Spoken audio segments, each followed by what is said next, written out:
Hello दोस्तों, हमारे YouTube channel story वाला को लाइक एंड सब्सक्राइब करें। ब्राह्मण बकरा और 3 चोर की कहानी। एक गांव में शंभुदयाल नामक ब्राह्मण निवास करता था।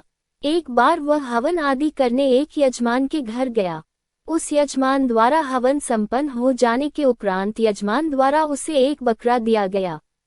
ब्राह्मण जब वहां से चलने को हुआ तो उसने बकरा अपने कंधे पर लाद लिया।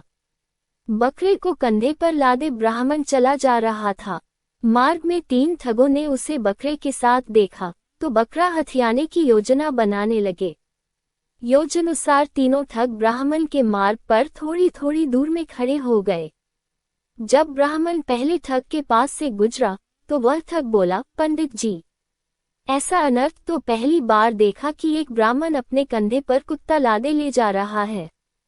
ये बात सुनकर ब्राह्मण क्रोध हो गया और बोला, दिखाई नहीं देता तुझे?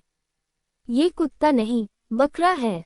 ठग बोला, पंडित जी, ये कुत्ता ही है। यदि आपको नहीं मानना है तो मत मानो, किंतु मानने या ना मानने से वास्तविकता बदल नहीं जाएगी। ब्राह्मण आगे बढ़ा तो उसे दूसरा ठग मिला। उसने ब्राह्मण से कहा, पंडित जी, लगता है आपको ज्ञात नहीं है कि उच्च कुल के व्यक्तियों को कुत्ता अपने कंधों पर नहीं उठाना चाहिए। उसकी बात सुनकर ब्राह्मण बिदक गया और चिड़चिड़ाते हुए वहां से आगे बढ़ गया। कुछ देर बाद उसे तीसरा ठग मिला। उसने भी ब्राह्मण से वही प्रश्न पूछा, पंडित जी, अपने कंधे पर कुत्ता लादे कहाँ जा रहे हो? 3 लोगों द्वारा बकरे को कुत्ता कहने पर ब्राह्मण को उनकी बात पर विश्वास हो गया और उसे लगा कि वास्तव में उसके बकरा नहीं कुत्ता अपने कंधे पर उठाया है। इसलिए उसने बकरे को अपने कंधे से उतारकर रास्ते में ही छोड़ दिया और अपने घर चला आया। इधर तीनों ठगों ने बकरे को मारकर उसकी दावत का मजा लिया।